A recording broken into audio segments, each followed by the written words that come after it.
Hello, and welcome to the W.A.I.T channel. What Am I Thinking? A podcast where two sisters share uplifting conversations on fun and sometimes serious topics. Join us each week by clicking the notification bell and subscribing to our channel. If you enjoy the show, use the share link. It's one of the best ways to expand the conversation. Welcome to the W.A.I.T channel. What am I thinking? We're going to start out by discussing some things that are first and foremost in the headlines right now.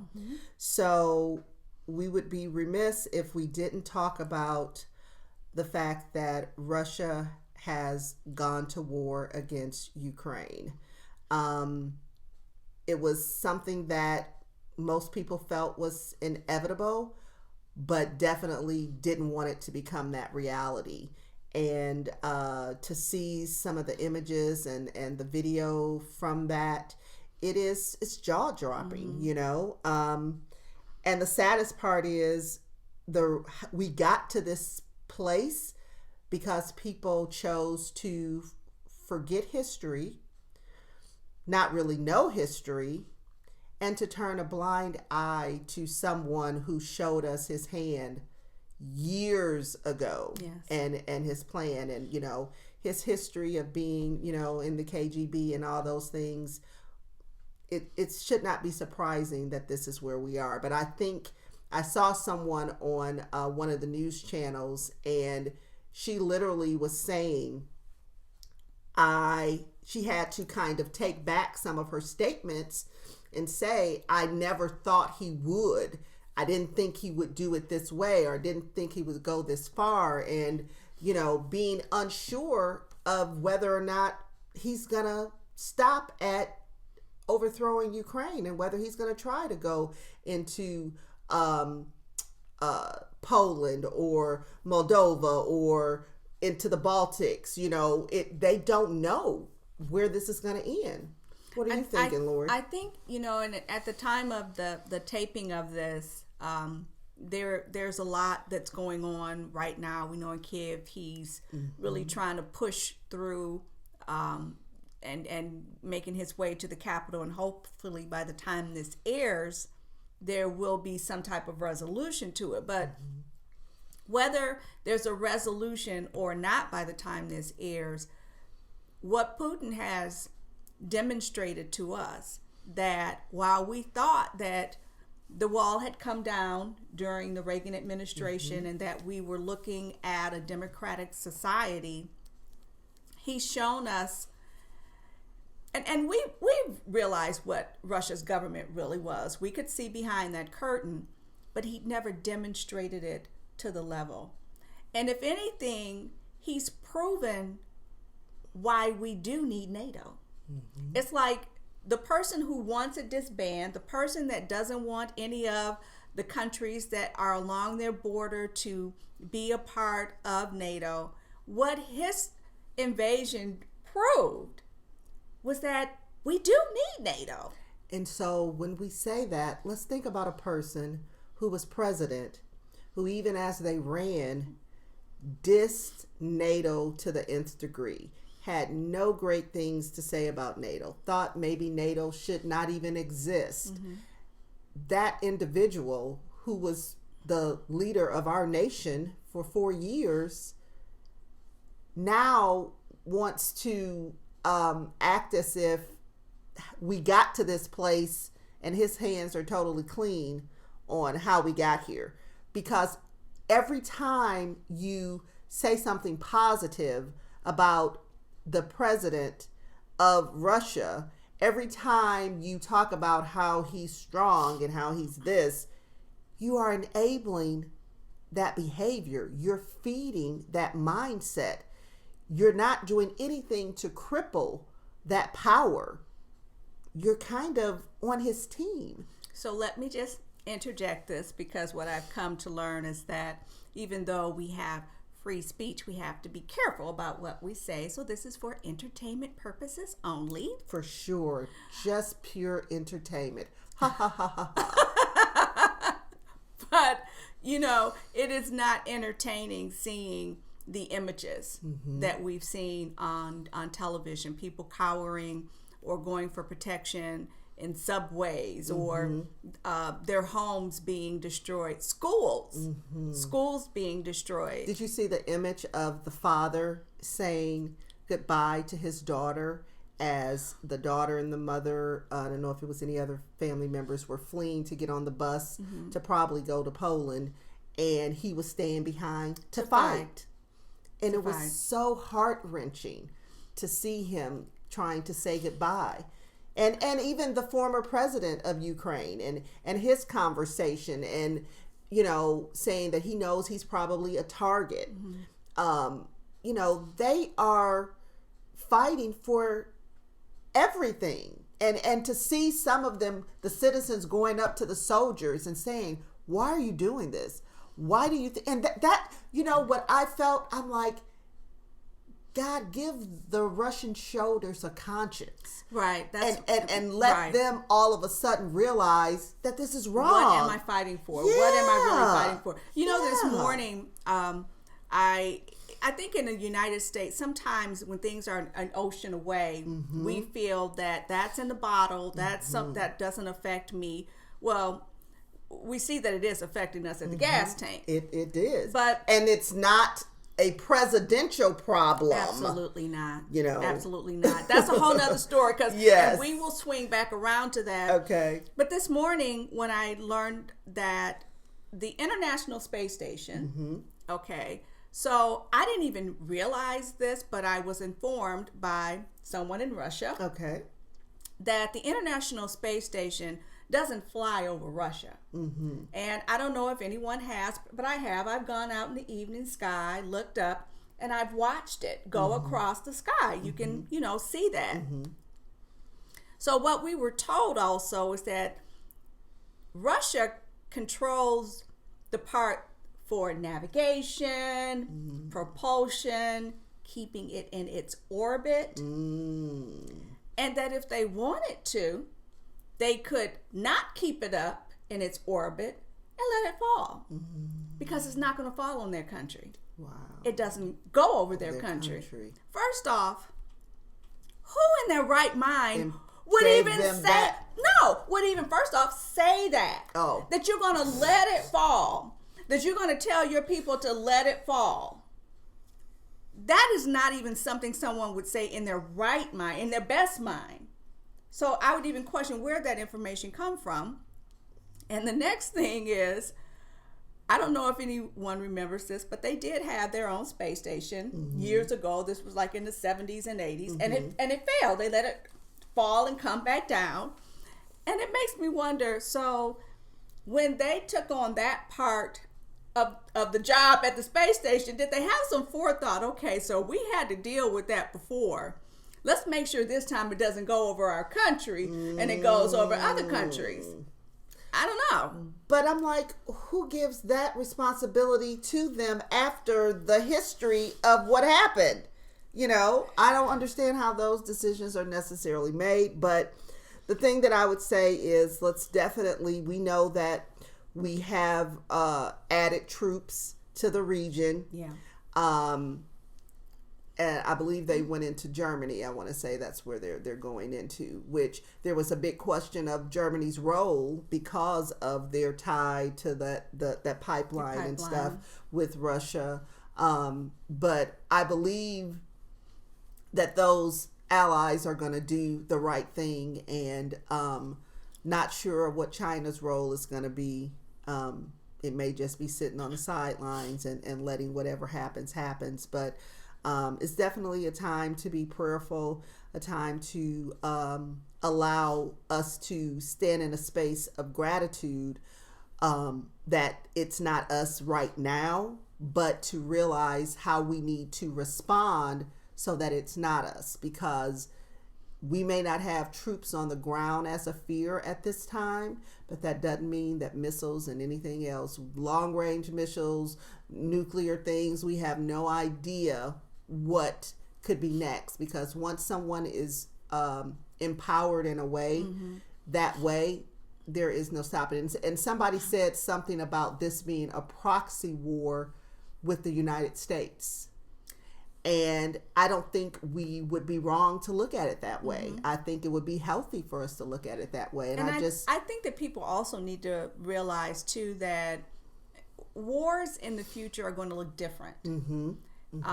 A well-planned cyber attack, that's what I was going to could say, be just as detrimental. Yeah. And they were saying, which I don't know if they've done it, but they were saying that Russia was very much capable because the internet war was being won by the Ukrainians with the images and the things they were putting up. And they were saying at any moment Russia could knock that out, so that they wouldn't even have that and take away a lot of their communication ability. So I haven't listened to anything this morning, so I'm not sure if they have done that, but we know that they could ramp it up and do that if they chose to. I think if anything, that it reminds me of the relationship that Stalin and Hitler had, and how Stalin thought himself smarter, but Hitler, when time came, he's the one that made the move. And Stalin, they said he was devastated that he had been outmaneuvered. So many people, world leaders, have kowtowed to China and Russia because with China, everybody owes China money. And I look at China and I think, I know where you believe you are position-wise, but to think that you can continue to align yourself with someone who is showing himself not to be mentally balanced, you might be outmaneuvered. And you do have to be careful because he has said what he will do, and he has done it. And he has told us his list of things that he can and may do. Right. Why should we believe he's not going to be good on those threats as well? Right. And that's what a lot of people feel. They feel there's several mindsets going on there. That number one, he wants to rewrite that history and give Russia that upper hand that they did not have with Hitler, and rewrite that and put them in that catbird seat, but also to take away the independence that those countries got when the USSR dissolved in 91. And so it's a sad situation. And I just hope that the United States can come down on this on the right side of history, and that all those countries can maintain their independence that they had. So let's move on to talk about what's going on at the CDC and the relaxing of all these mask mandates and changing what's required. Because we're moving into the warmer weather, and I know the boxes that we're going to be checking at my household, I'm not as concerned, but I am still very much, I don't think it may be 100% the right process to take. I know that we're trying to learn how to live with COVID, but I kind of think we are dropping our hands. It's like if you're in that boxing ring, you still need to protect your face.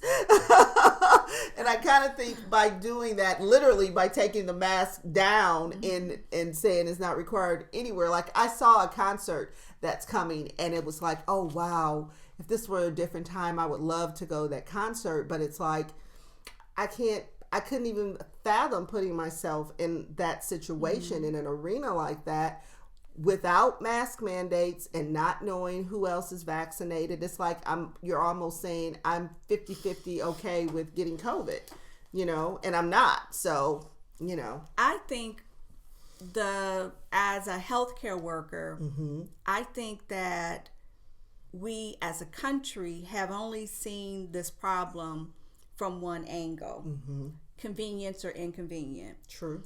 And what we don't realize is that there's a larger issue, especially here in the United States, in that our healthcare system was never designed to handle a pandemic. And we're losing qualified and trained people every month from burnout. We don't know, are they coming back? Are they choosing to maybe change professions or stay out of the hospital setting? I think that before we can look at how to move forward, we either have to honestly and truly address our healthcare system, create a system that can handle the onslaught of sick people that are going to come, that it's going to happen, to accept that we do live in a new world where we are going to have many variants of different diseases, and then we can move forward prepared. Yeah. That's my concern. I don't feel relaxing the mask mandates I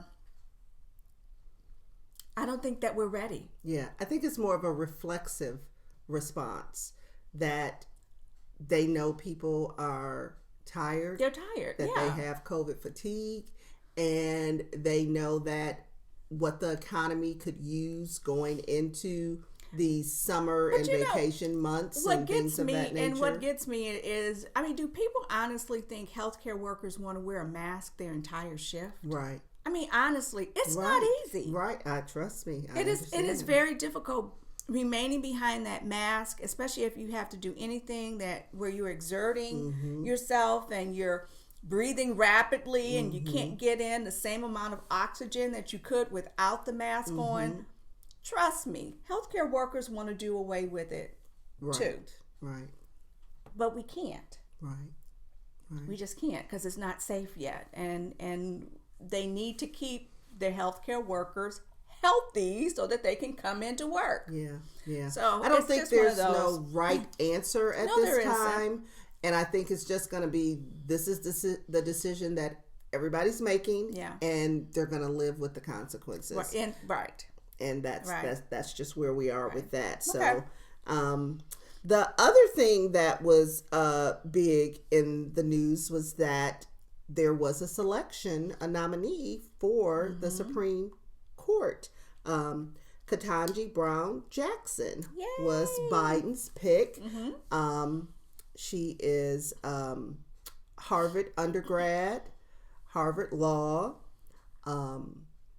clerkship for the justice that she's actually being nominated to replace. Very impressive resume, and having recently gone through Senate confirmations to be put on the DC Appeals Court, which is considered, like under the Supreme Court, one of the next highest courts in the land. And she did get some Republican nods through that confirmation process. And so in that seat, she was replacing Merrick Garland.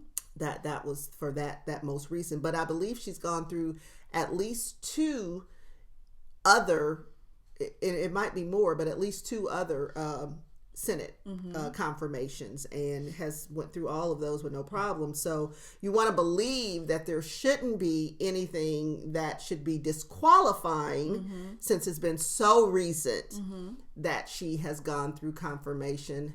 But we know this process can be mired with, all kinds of landmines. So, but I love her resume, and I know that for her to have a first name like Ketanji, she's got to be pretty awesome, because we know that people can see you on paper and assume things about you. Absolutely.